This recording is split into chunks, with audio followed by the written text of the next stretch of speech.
Let's go. All right, guys. Because when we were talking, about self-defense stories, and about our experiences, you know, uh, I want the first time I actually had to defend myself again. It was, we have like 3 days, like a party going on in the city where I live, in the Netherlands. At when I was a kid, like I was 16 or something. There was this, this huge guy. I'm talking huge. Dutch people are tall anyway. Yeah. I'm not. I'm like 5'9", so I'm regular. But this guy was like, 6'4", 6'5". Like a huge guy. Yeah, it's kind of like Dutch short or Dutch average. That's If average. he Is was like 6'6", 6'2", 6'7", I'd be like, okay, that's pretty tall. Yeah, but he was a 17-year-old guy, 18-year guy, so something like that. So for that age, pretty big. I think he has grown, since now. But that guy, he grabbed me, and the first thing I did, I headbutted him, I pushed him away, but I didn't see that he later when I turned my back, when I turned around, I saw that he went down from it. But at that moment, I just headbutted him, pushed him away, and then ran as quickly as I could because against such a big guy, he was really big, not only tall but really big, But that was the first thing I ever thought about. Damn, you have to defend yourself sometimes. But and now I experience more things like that. But when you're older, it's different for me. But back then, I was really scared. Like 16 or something like that. Dave LeDuc would be very proud of that action. Just saying. Yeah. That's using your head. It hurt though. The first time I did it, I was like, damn, it's not it's not like in the movies. Yeah, it also I haven't practiced headbutting, but I know there's a technique to it. I would I love. don't know if you trained it. You have to before. hit with this part, Now I trained it, with either this side, or this side, When it's when you wear a crown, or like a hat, that whole part you can hit with. This part is the best. That part is the hardest part of your entire body, or the sides. But you don't want to hit with your forehead, or like the temple. You don't want to hit with that. But like this part, not your forehead, but just above. That's the best. Yeah, and do you know which part you connected with? Yeah, I hit with that part, just stuck in my head, because he was a big guy, he leaned over me, like intimidating, grabbed me in the, and then, I just grabbed him and just jumped into it. I literally jumped into his head, then pushed him away because he let go and then ran as fast as I could go. Yeah. But then I turned around and saw that he went down from it, so I didn't need to run, but, I didn't have needed to be running, but, it was. You could have gotten away with a brisk walk.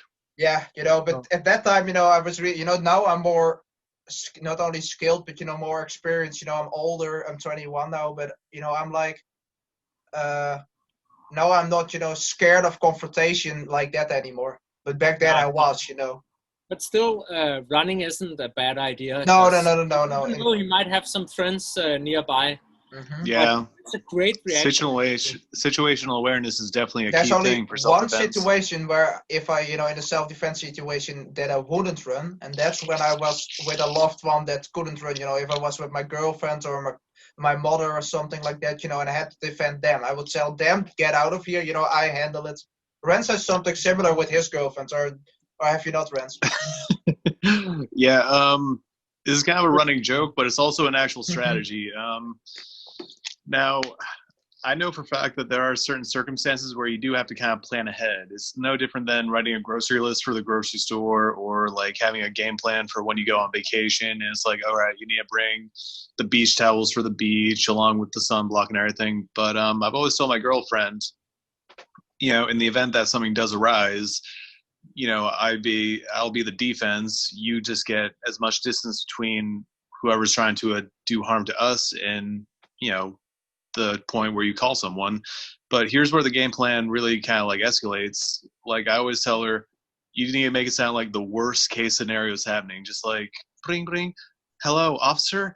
There's a man. He is beating up my boyfriend. I think he's trying to rape him. Yeah. You just need to get over here quickly. He's a virgin. He has never had this happen before. But that's the then when law enforcement does come, I just have to pull guard and be like, help, I'm being violated. But it is true. Pulling guard has a practical effect now. They respond so much quicker, if you say that somebody's being raped. It's kind of like the old school thing with firefighters in the 50s. It was like, if you yell fire, it's like, oh yeah, you know, we'll get there when we get there. It's like, all right, well, there's a cat in a tree. Jesus, we need to get there immediately. Yeah. But That cat's not Rance, gonna get down on his Rance, own. Rance, have Yeah. you ever, had to defend yourself, by the way, like a real self-defense situation? I think the worst occasion that I've had to defend myself from was in high school. But who hasn't been there, right?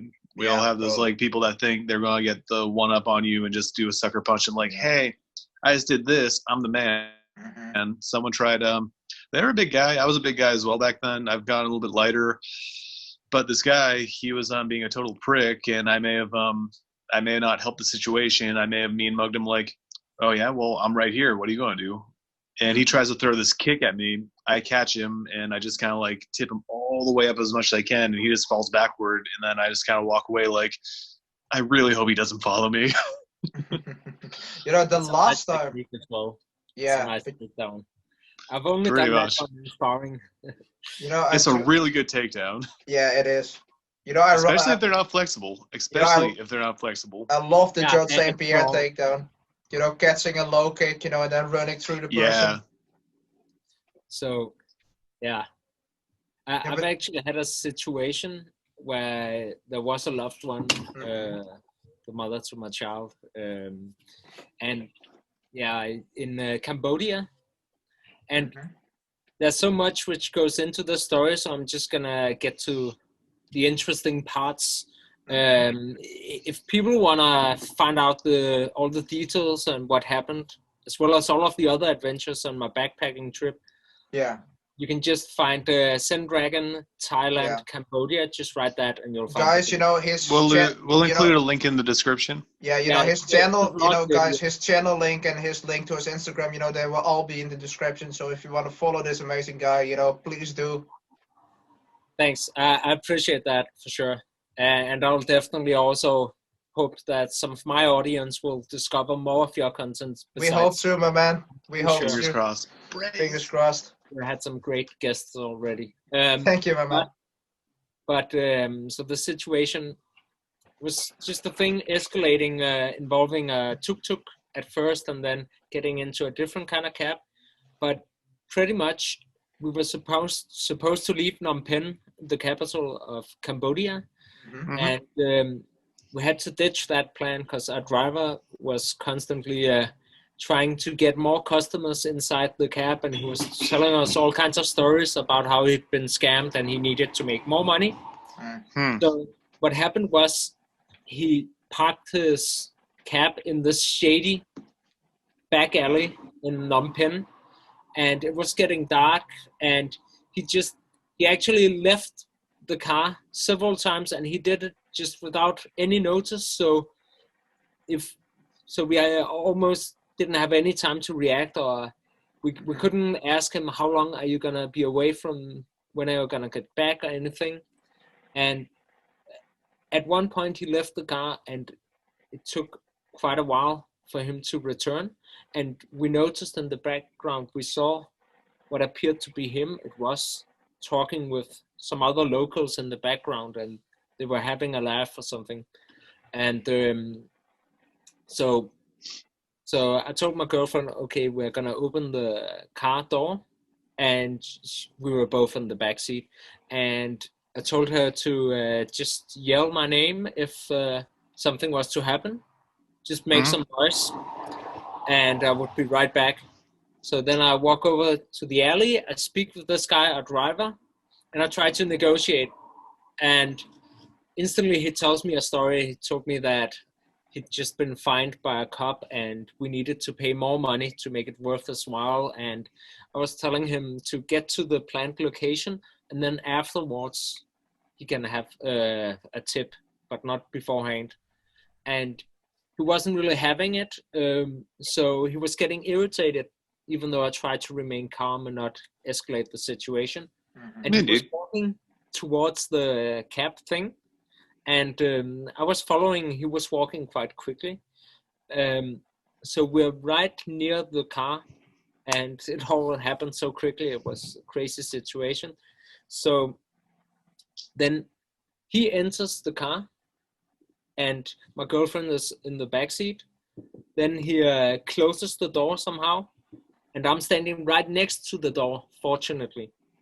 So as soon as that door slams, I just grab the handle and I pick it up, and it opened, which is a good thing because who knows, it might have closed or locked or something.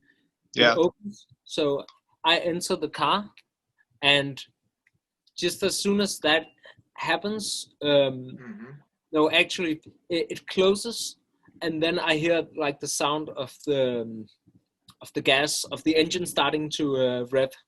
Oh, like accelerate, yeah. Yeah, exactly. But it hasn't really gotten going yet, and I open the door and I jump into the car in the back seat, and then the car has stopped apparently. And But thing, one second, so sounds like this guy was trying to kidnap your wife, man. Just being honest. So he stepped in, you opened, he slammed the door, you opened the door again. As soon as you got in, as soon as you closed the door, he just charged away with the car. Yeah, I guess actually he speeded away. All of these things that just happened so quickly and was chaotic. So it was first afterwards when we spoke through all the details and we were able to map out what happened. But actually, it must have been this way. Like he slammed the door and then he stepped on the gas, because I would think so. Otherwise, he slammed the door and I opened the door and got inside, and then he stepped on the gas. But at least he stepped on the gas for only a very brief moment, where he must have realized that I got inside the car, because he left the car, so the car didn't get going much. It might have moved just a little bit. Maybe like less than what is it, a meter or something? It was just such a crazy escalation of the situation. It's a little bit confusing perhaps, but we're just standing near the car, and the weird thing is that he slams the door, which is just, there's no reason to do that, and I open it, and so he steps on the engine, whatever order it happened, and as soon as I entered the car, he was just gone. I don't know how quickly it happened, but I imagine. So he maybe, just tried to drive off like Ren said with your wife, like your girlfriend's wife, maybe to get more money. Maybe to say her, I only bring you back or only pick him up when you give me more money. Yeah, it must have been something like that. So that's horrible, man. So I tell you what, that's very lucky stuff right there, man. That you were able to like stop that kind of event from happening, because human trafficking. But. It's like a very dangerous thing. Scary situation, especially even more so. Like for me, it would have been so tragic if it had went wrong. I was so happy I was able to react, but so many things could have happened, because when you think back, he left the car, and let's say he doesn't leave the car, I've just jumped inside, which I'm glad I did, but. Realistically, he's a cab driver in Phnom Penh. I'm guessing he has a knife or at least some kind of weapon inside. Yeah, which country was it again? Did you say? Cambodia. Right. Thank you. Beautiful country, great people, but always the capitals are always shady. They're so full of you have it in everywhere. You even have it like in Amsterdam here. You have so many scammers. Likewise here. Yeah, you have just people that try to take advantage of honest of honest people. Yeah, and so basically what happened was he was gone from the car, and we didn't know if he'd be right back, if he was upset, if he'd bring some friends. We didn't even have time to think of these scenarios, but we're just looking at each other, my girlfriend and I, and we knew that it was time to just bail, pretty much get out of there. We were gonna bail, yeah, but we had our backpacks with everything for our trip in the back room of the car. So luckily we were able to stick our arms, because it was kind of broken, the back seat, and we were able to grab them, and then we ducked, and it was a dark back alley, so we ducked with our backpacks, and then we just ran to the main street. And once we got to the main street, I felt safe, because there was a lot of witnesses available, a lot of lights. My girlfriend still felt scared for the rest of the night and the next morning. Yeah, totally get that. No, it's understandable for sure, man. Scary for her being inside the car. But yeah, luckily that did not luckily I was able to enter the car, and I'm glad he ran off, because otherwise it might have been something like a knife fight inside a confined space. That would be Inside a car. horrible. No, man. absolutely, man. That would have been But- devastating, man. I mean, Yeah. I was who just knows? so It could. glad. We told her, we waited a bit with telling her parents until we got home safely, because Yeah, I get Makes that, sense. my for man. them to become to worry, and it was the only dangerous situation on this five-week adventure, and there was a Glad lot for of man. martial arts training on the trip as well. I got to learn the art of Bokator, the traditional Mhm. Cambodian Khmer style. All of it is documented on my channel as well. I have, in the blog. by the way, I do have one more question. By the way, how and why did you start your YouTube channel? Yeah. So I was inspired by some of the martial arts YouTubers, as well as Casey Neistat. I don't know if you heard of him, a big Yes, he famous does. YouTuber. Uh, A few years back. what is his channel called? Just Casey Neistat. 1 He, second. You know, Casey Neistat. I'm gonna look him up I'll on my check that out. phone. I'm Yeah. gonna look him up on my phone right now. But you know, maybe now you know, the name is so familiar. How do you spell it? Do you? Yeah, Casey, like Casey, and then it's Neistat. It's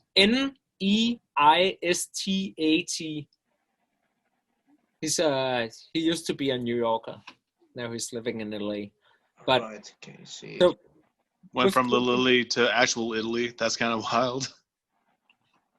yeah, I can't find him here. You know, I have to look it Yeah. up. You know, later. But you know, we'll sure, see. sure. But you know, what does he But- do? What is his martial arts?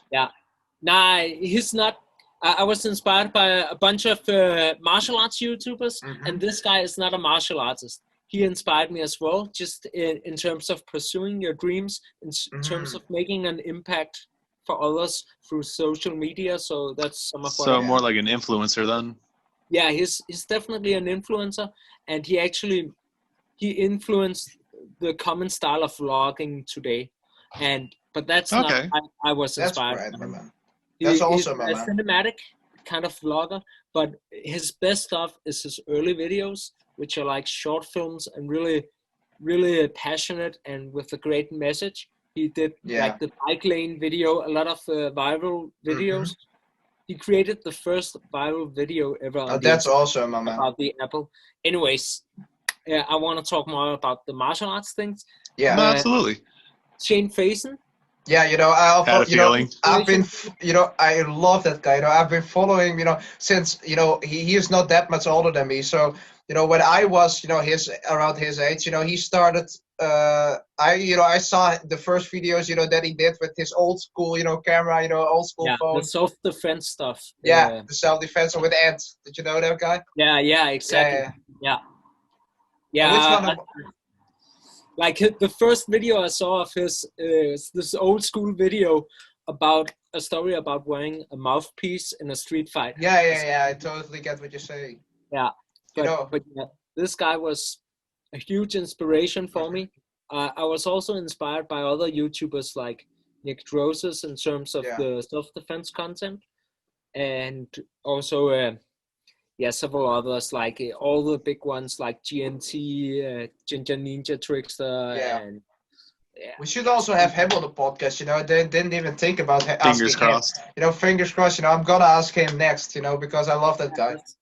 That's a lot. There's also like the Taekwondo girl. Yeah, but you know, he also Alice has Wong, that. yeah. Alice Wong, we did reach out. You know, hopefully, you know, fingers crossed. This month we have an interview with her. That's awesome. Yeah, I'm kind of.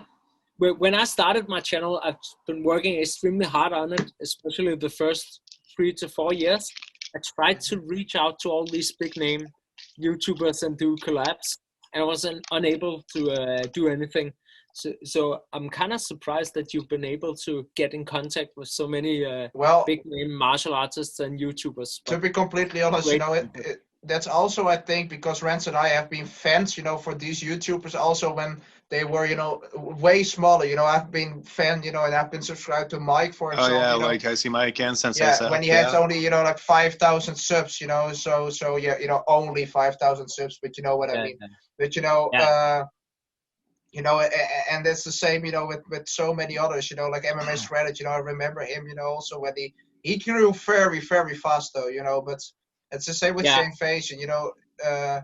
I think, you know, that also helps because, you know, you've been a fan for so long. Maybe, you know, they recognize maybe your name or maybe the things you say, you know, that they think, oh, there's this guy, you know. For sure.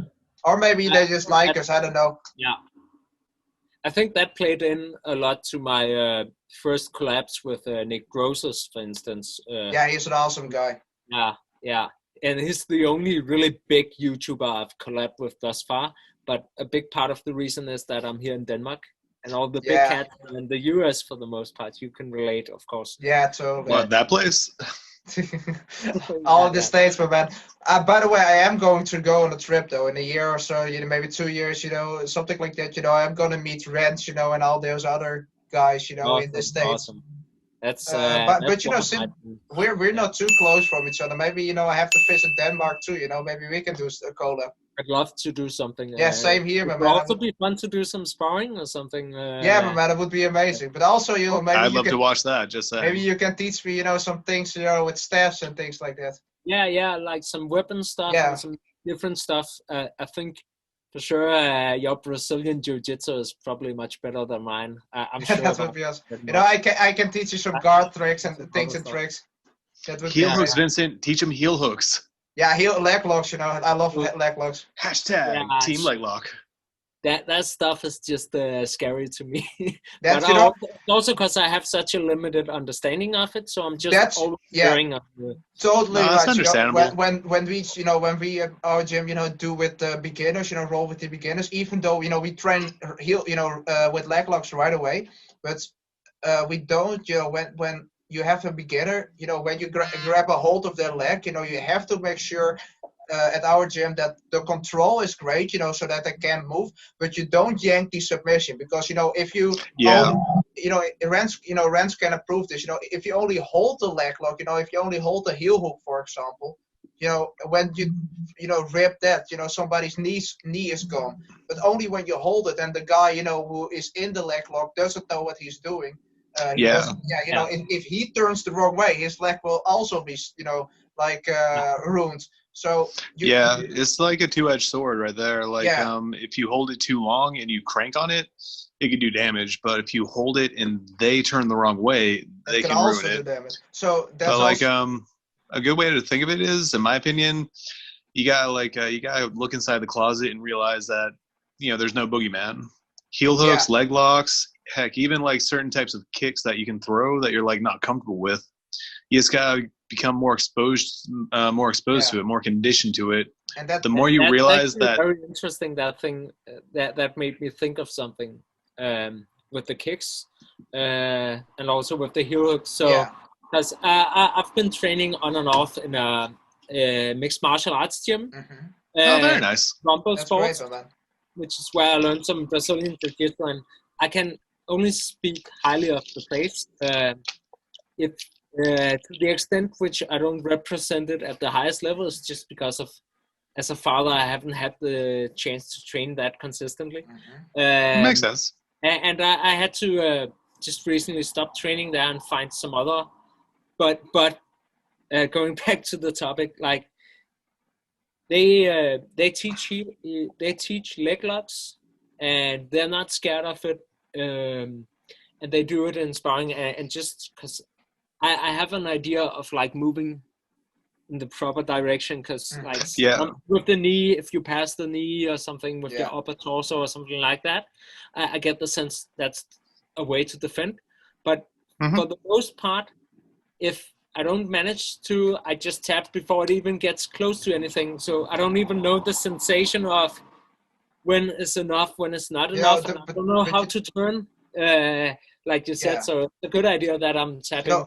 But that's also, you know, that's also with leg lock, you know, the pain comes when the damage is already done, and that's the problem. You know, when I have a beginner, you know, in an armbar, or somebody has me in an armbar, you know, it's like it hurts, and then it snaps. But with a heel hook, it snaps, you know, right away. So that's why, you know, leg locks can be safe, you know, if you have a healthy mentality at the gym, you know, and if you have practiced it enough, you know, that the person, you know, knows what he's doing, you know, that he can let go in time. Yeah, and just to go back to what I was going with was with the in terms kicks. of kicking. Yeah. So there's actually the same thing is true about Don't Fear the Boogeyman in terms of leg kicks. Yes. Same thing is true with some of the unusual kung fu kicks. Yeah, like the oblique kick, I think you mean. Exactly, like Yeah. the oblique kick or stuff like the low side kick, which because I've done a lot of kung fu sparring, as you know, and I know that in certain situations, unless it's like a combat sports fight, I might do a hard side kick to the leg. But if it's sparring, I'll only do it if it's light contact. But if it is light contact, even though I know the person can move forward, I'm still able to do it with a lot of control, and I've done it a ton of times. Yeah, and totally. I've also had some people with kung fu backgrounds or jeet kune do backgrounds I've sparred with who've done it to me, so I've felt it on the other end. So there's this boogeyman notion of doing this, because in the MMA gym, I've experienced sometimes like when I do this, if it's light contact, it's not well received, even though sometimes. Yeah, that's right. But I can understand why, because it's similar to like with the thing with the heel hook. If you just know how dangerous it can be, but it depends on whether the person is used to do it in a controlled manner and chooses when and when not to, because there's some techniques also with animal style stuff which I choose in specific situations. Like in sparring, I might do something like a very controlled elbow or something if it's like a grounded position or something where I can make sense, make sure the person doesn't move into it. And similarly, there's some techniques I won't use if the person is like, I might use it if the person is retreating. Then I'd rather do something like a low side kick than if the person, because then I know the person can't just right away rush into it forward. But the other person won't know that if they come from like a mixed martial arts background or kickboxing background typically.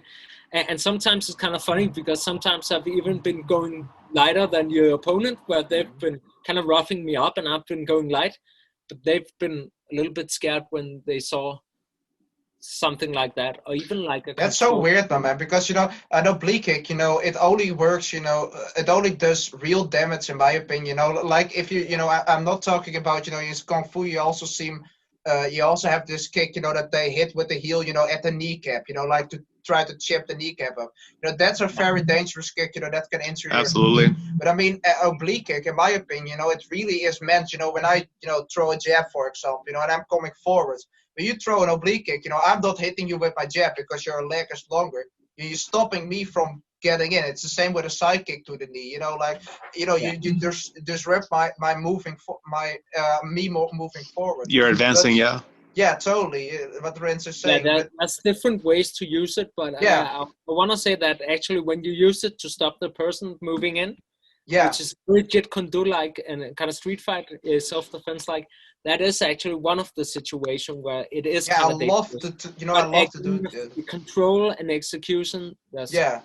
But I also want to say, because I really don't want to misrepresent anyone, that these instances, first of all, even the guys I've sparred with where they reacted like that, great people nonetheless, and a lot of people I've sparred with in the same gym, mixed martial arts gym, where they weren't like reacting in that manner to oblique kicks. I think it's just if you haven't tried it, you haven't trained it, and if you heard someone speak about like John Jones and how they should be outlawed and stuff. To be honest, how you execute it. But that's also bullshit in my opinion, because there has never been one person in the entire history of MMA, not only talking about UFC, but in the entire recorded history of MMA that has had an injury from an oblique kick or a side kick to the knee, that ended his or her.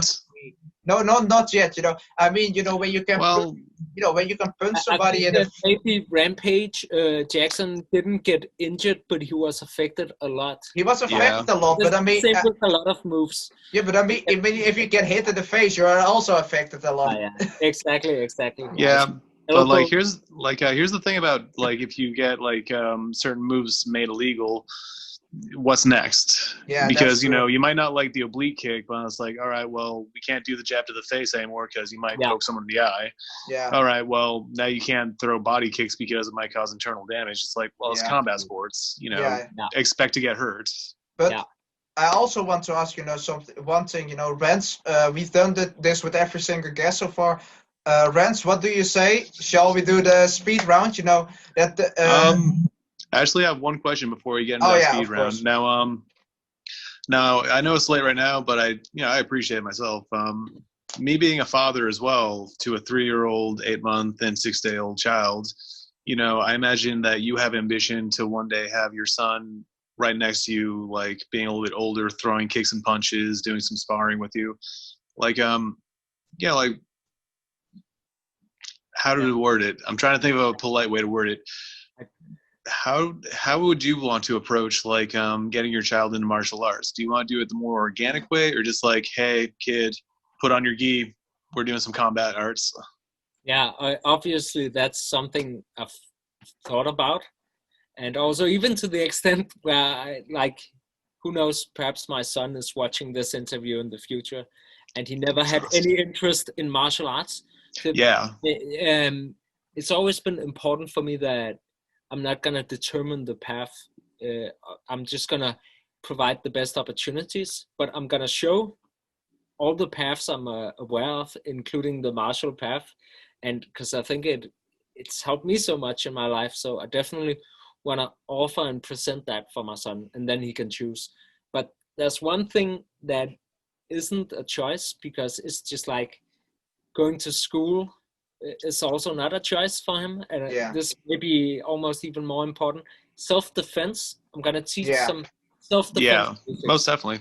and I think this is important also if he develops a passion like mine for martial arts. Then we're gonna practice a lot of stuff. Then I'm gonna make sure to differentiate the context, like the difference between self-defense and yeah. combat sports and martial arts. That's how I try to like It's a good thing to separate distinguish between the. them all, Yeah. because it's like a tree. Martial arts is a tree, Hmm. but they all root very differently. They all branch out very differently. Well Yeah, my said. man. Well Totally said. Yeah. agree.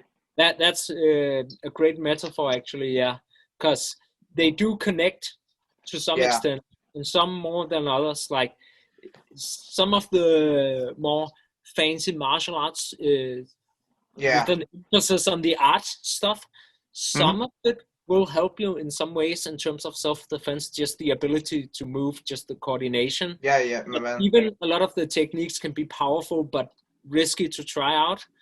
But it has some self-defense connection, but not that much. Hmm. Yeah. And with combat sports, there's more connection, but also there's a lot of stuff which That's is missing. different. Yeah, Like, for instance, the situation where the person is in mount, yeah, like the thing we were doing in Krav Maga training, which is just so simple and straightforward. It's just like elbowing to the ground, Yeah. I depending didn't on. mean to smile so menacingly when you started doing elbows. I'm just like, oh man, elbow ground and pound? Heck yeah. Yeah. yeah. But that's And, also that there's also arguments to make against that. Because when you start elbowing the groin, if somebody would do that to me, of course I know jiu-jitsu, but I would grab that arm, and then my finger would go in your eye because you just hit my groin, so I'm gonna use dirty tactics too. But I get what you're saying, my man. Like some people, like eye pokes or groin strikes, they're so effective in self-defense.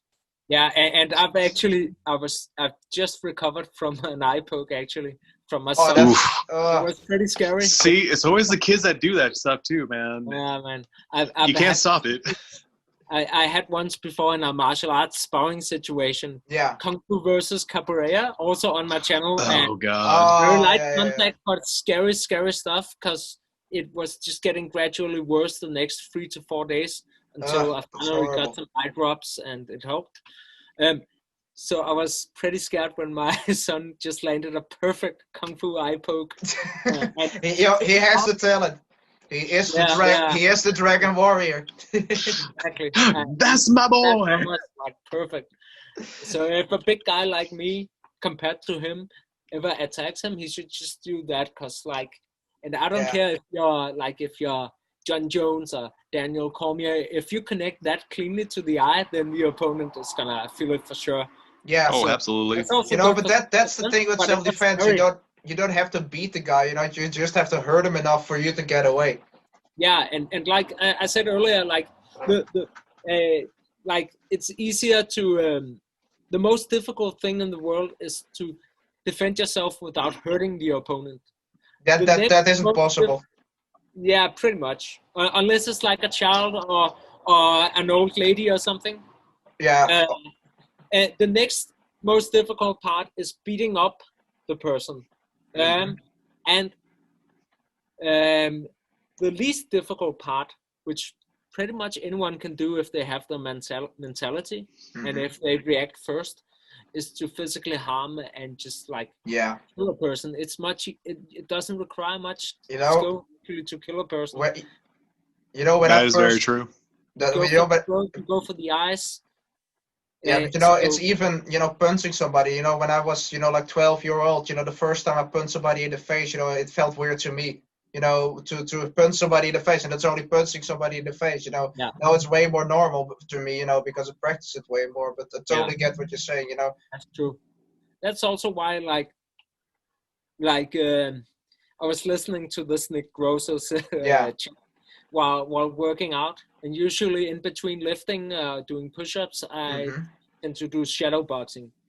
And lately, because I've had a few fights, I've been in that mindset, trying to set up combinations and that whole cerebral game of trying to set up the opponent. But here, just listening to Nick Gross's talk, I just naturally went into the more self-defense like. Yeah, I get what you're saying. Yeah, he talked about it on the podcast, indeed. And it's great because that's the kind of thing where it's not a prolonged fight typically. It might be, you should be prepared for that. There might be another attacker right after the first, who knows. But it's the sort of thing where it might be something like from this position, so you don't start with like touching gloves. You know, I think the biggest change and the biggest influence, you know, is the environment. You know, if you are in a car or an elevator, you know, are you in the staircase, you know, are you in your house, are you with a loved one, you know, the people around you and the environment, you know, I think that's the thing, you know, that changes the most, you know, in self-defense or in MMA. You know, when you're in MMA, you know, you are in the same environment, so you train for that. But what do you say, you know, that we should open the speed round? Let's do it. Let's go. All right, guys, you know what time it is. It's time for the speed round. So this has become a staple question for chatCOMBAT, and I think a lot of people answer the same way. Only one person is not. So I bestow upon you the legendary question. It is a gift from us. Who would you rather fight in a street fight? To the death, Steven Seagal or Jean-Claude Van Damme? Okay, I'm gonna try and add something new to this one. So yeah, the answer is, as most people have said, I'd rather. Yeah, that's right. He watched our videos. Especially okay. Huh? No, you watched our video, so you know the answer. But continue, my man. Yeah. But I want to elaborate a bit on it. Absolutely. So no worries. To this debate. So, are we talking right now? Current age, from both of them? Yeah. They're not in their prime. It's modern day. Because I think Seagal has fallen more from grace than Van Damme. Even though I get that. You know, heavy impact if he was fallen. So right now it's a more unequal fight than it would have been back then. And I believe even there was like a rumor about them getting almost getting in a dust up at a party or something in Hollywood once. I'm not sure. I think there may be something to that. You're not far off. It is somewhat true. Like Seagal was throwing massive shade about Jean-Claude Van Damme, and then Van Damme was like, I don't care. I got better things to do. Yeah. That's also smart, like especially as a movie star. But what is your game like that? But so let's get into it. actually with the early movies from Seagal, I know it's fight choreography, but there's actually some interesting self-defense elements. That's like, because there's a lot of dirty stuff he does, and if you're only gonna throw the flashy kicks from Van Damme versus the dirty stuff, then To be honest, my man, I have to say, Aikido isn't a good martial art on its own, in my opinion. Huh? I agree. One more time? Aikido isn't a good martial art on its own, in my opinion. Not for combat. For I fighting, would for agree. anything, you have to include boxing, wrestling, jiu-jitsu, and on top of that, you can use some Aikido. But just Aikido, everything, even Kung Fu, Kung Fu, Wing Chun, everything, works on its own. If you train correctly, if you pressure test it, if you have a good teacher, then it works. But Aikido, even if you have a great teacher, it doesn't work on its own, in my opinion. You have to include You need some something striking else. at the very least, and then the grappling. A lot of it is standing, where you don't have like the ground to help. Yeah, and that's assist. totally, my man. Totally, you Yeah. totally agree with that.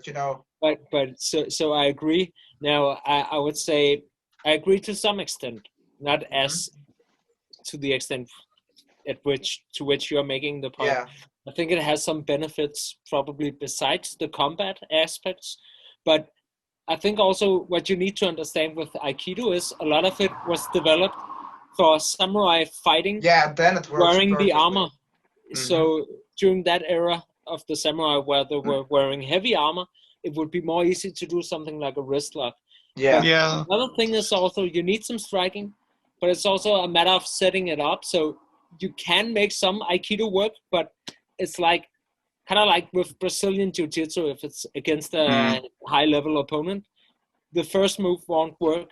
It's more like a trap where they do this and then you revert It's it. like a chain of events. Yeah, so it's like if you do like a standing arm lock, then most likely the person is gonna bring the arm back. And I don't know if this is part of Aikido. I believe it probably is. But then if the person retracts the arm, of course you can use that as a setup for an elbow. Yeah. But even going into strictly Aikido, where you don't have the strikes, so I agree it's pretty incomplete. Well, we did have an interview. Even then, if the person moves back this way, then you can do something like this or something and use that momentum. But you need to know how to strike. And I agree that for combat, especially with how it's trained as well, that's so much better to get into. But full respect to Aikido, as long as it's trained in an honest manner. I would agree with that. I would agree.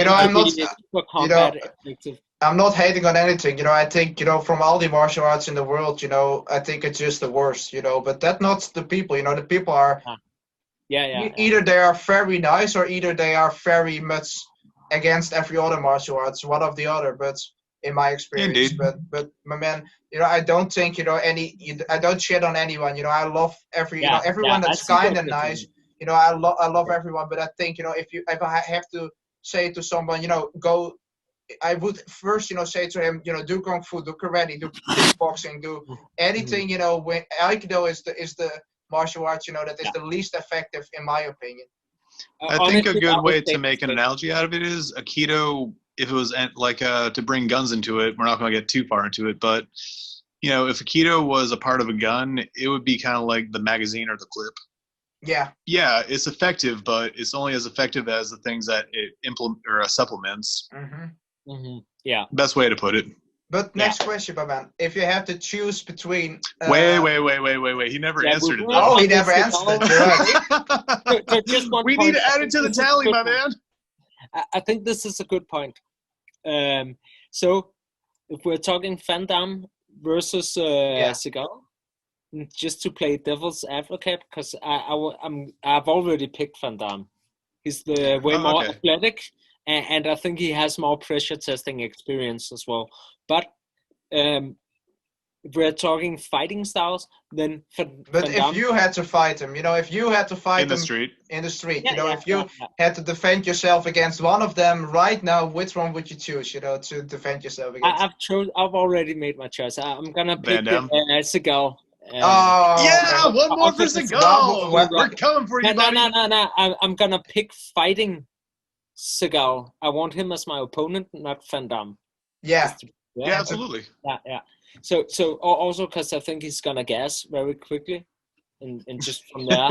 You're not wrong. Very quickly. But I just want to play devil's advocate, and I think this is a good point. Yeah.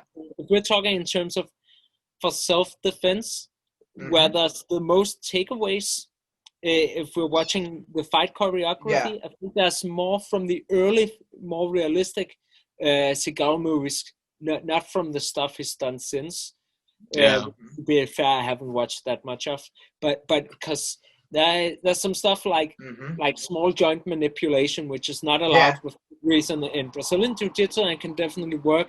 And there's also like utilizing the environment, slamming the opponent into stuff, which for self-defense is more straightforward and better than like doing the multiple kicks. Totally agree, my man. Totally agree. And so now if it's a combat sports fight with rules, then the more technical and much more athletic guy, Van Damme, is gonna kick Seagal's ass. Yeah, I totally agree. I'd agree with that. But just since he's gonna gas, he's gonna lose to Van Damme. Yeah. Yeah, that's true. But my man, I totally get what you're saying, you know, but that's also about self-defense, you know, that's often overlooked, you know, those things. But that's also, you know, if you have like dirty fighting here, you know, and you have like you know, combat sports here, you know, you need combat sports, you know, if you have to choose between one or the other, you know, I think combat sports, you know, that benefits the most for self-defense. And on top of that, you know, you need those dirty things as well, because in self-defense, when you're facing an opponent that's like, you know, like 6'7", 300 pounds, you know, if you face an opponent like that, you have to, you know, use biting, you know, headbutting, eye gouging, finger breaking, you know, otherwise, you know, if he grabs your shirt, he doesn't let it go, you know, if you try to let it go, if you try to let him go, unless you break his finger or something like that. So I totally agree with that. And I think the reason why combat sports is because I agree that combat sports is going to prepare you better for a street fight even than like just theorizing and practicing on all of these dirty moves. The reason why is not the system or the techniques as much as the way they're taught. So there's some solid techniques, but with combat sports, it's kind of a paradox in terms of preparing yourself to fight for self-defense. The most effective stuff is stuff you can't train effectively, like eye gouges, stabbing someone. Throat grabs and stuff, Yeah, just grabbing something like this and just slamming it into someone's head. You can't Not do the it coffee cup. Unless you got a lot of protective gear and but then you know then it's not realistic anymore. So I totally get what you're saying, my man. But that's also you know because you want to build the instincts, and but I do believe in practicing in a combat sports like manner with pressure testing. You can see it. I've done it in so many different ways on my content, and even more without recording. And just as well, just being mindful of other tactics, like if you're on the ground, picking up some dirt and throwing it in the ice and stuff like that. And even sometimes shadow boxing and trying to visualize that situation, even though it's not the same as sparring, or try and get some headgear protecting the eyes and try and gouge or something. So, yeah. Totally get what you're saying. But short answer is that the combat sports is going to prepare you a lot more because you're able to consistently spar and pressure test it. Makes sense. I dig the sound of that. But to be honest, you know, if somebody really wants to hurt you, you know, unless you're fair, you know, the awareness is the most important thing in self-defense. Because if you don't see it coming, you know, you're dead. You know, if somebody really wants to hurt you, they grab an axe, you know, and they, you know, smash you over the head with it, you're dead, you know. So that's, I think, you know, awareness is the most important thing. If you see something coming, you know, if you see someone, you know, rushing at you, you know, with a knife in his hand, then you have the time to run. But if you're on your phone or something like that, you know, you're dead. If they want you dead. So let's, you know, just hope that you don't meet anyone that really wants you to hurt you or really wants you dead, because it's very hard to defend against that. True. If like, yeah. If you have a psychopath, you know, that goes after you or your family. But in the speed route, my man, you know. Yeah. Sorry. Yeah. Not a problem. I don't know how that happened. Jesus. Next question. This one we need to answer a little more, a little quicker. No depth. Speed is relative. Just saying. If you had to Technically, choose, 4 miles an hour is faster than 1 mile an hour. Just saying. But if you had to choose, you know, one martial art, from all the martial arts that you train, which one do you love the most? You know, to practice, and which one do you love the most to watch? It can be the same, of course. Yeah, perhaps MMA with a touch of traditional martial arts and some. Like Wonder Boy or something. Not a bad answer. Yeah. More like I don't like the hands down style. I love Wonder Boy, but I prefer like you have Rodriguez or someone like that. Like yeah. And keep which your one hands up and set it up. Which one do you like to practice the most? Probably the more MMA-like stuff, but with a significant kung fu influence in the way I kick.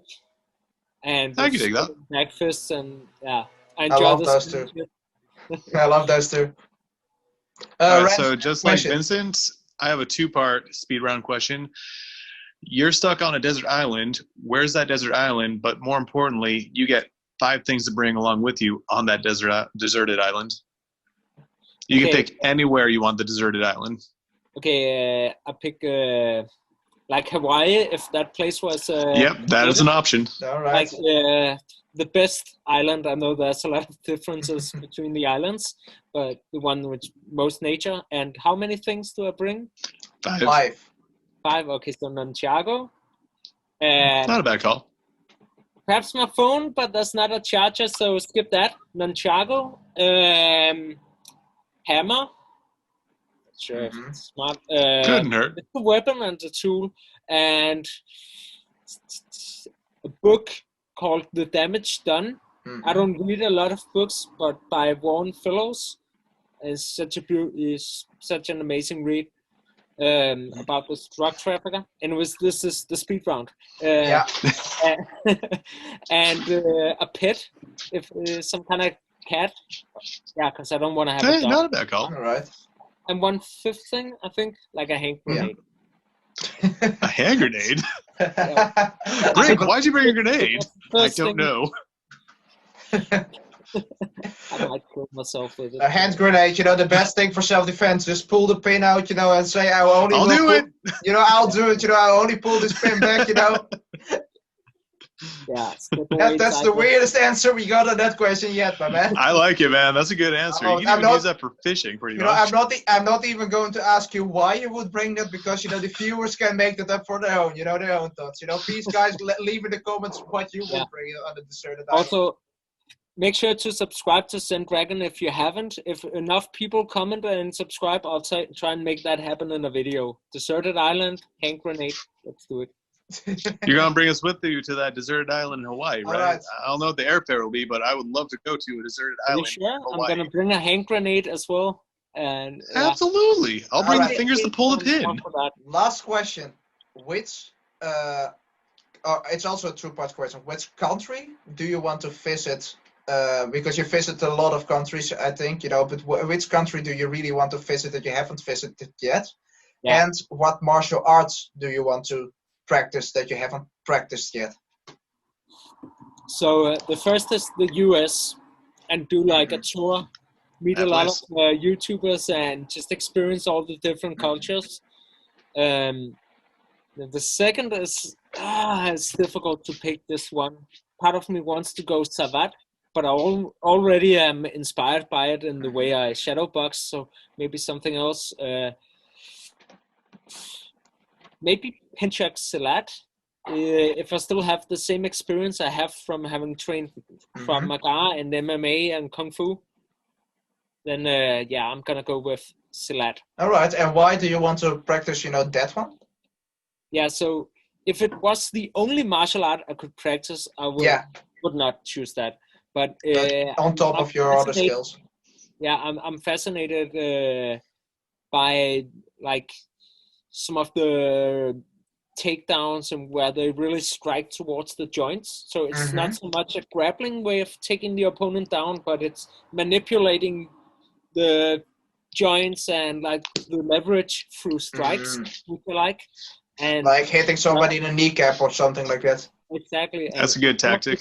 Some of the dirty stuff like you see in the Raid and movies like that, and also just having seen episodes of Fight Quest, it was one of the most. That was a good show. By the way, for anyone who haven't watched it, the Raid, guys, the Raid, Redemption and the Raid 2, please watch those movies. They are so good, so good action movies, and the I concur. fighting, the fighting in there, of course it's a little bit over the top because it's a movie, but all the moves you see in there are totally legit. Totally, they can do everything there. Yeah. And they use a lot of improvised weapons as well. Yeah, Zen Dragon and the Raid, if you type those two things, you'll find a self-defense analysis of 2 fight scenes, and there's just so much to explore. Guys, go watch that but one. Everything is smart, pretty much, yeah. All right. Guys, go watch that one. Go sneak in one more question. This one's kind of like a, I think the science speaks for itself. Can we? Yeah, for sure. Nice one, man. We have another regular guest. I knew I got those signs for a reason. But my man, I really, love to talk with you. I can't wait to do that again, my man. I think you're very, inspiring person. I think you have a lot more stories to tell us and a lot more things to tell us. I hope you enjoyed, our talk as well. Awesome, yeah. And I enjoy absolutely hearing about you guys, your backgrounds, finding out more about that as well. Thank you, my man. Do you have anything, you want to say to the viewers, maybe shout yourself out, shout somebody else out, maybe some advice for anyone who's listening or watching? Just there's a lot of different stuff on my channel. Explore through the playlist. If you're into self-defense, check that out. Style versus style, sparring tutorials, whatever you want to get into. But also more specifically to the viewers, if you're facing difficult times, just keep moving in a positive direction. Try and always make a step forward. And I know I'm trying to do this quickly. I know it may be cliche, but just know that I can tell you from personal experience that you won't regret it. Eventually, you'll get much further ahead where you were early on. So here, absolutely. Man, onward and upward. If you're dealing with difficult times. Man, I think that's beautiful, to thank you, for this advice, for everyone who's listening, please, follow this advice because it's true, my man. It's true. Everything he says, it's totally true, there will be better times. But, thank you so much for being on. It was, a very fun time, talking with you. I love the conversation. I can't wait to have you back on again, my man. And likewise. Have a good day, my man. Yeah, you too. Thank you. Thank you again very much, man. Travel safely. Vincent, what'd I tell you? Don't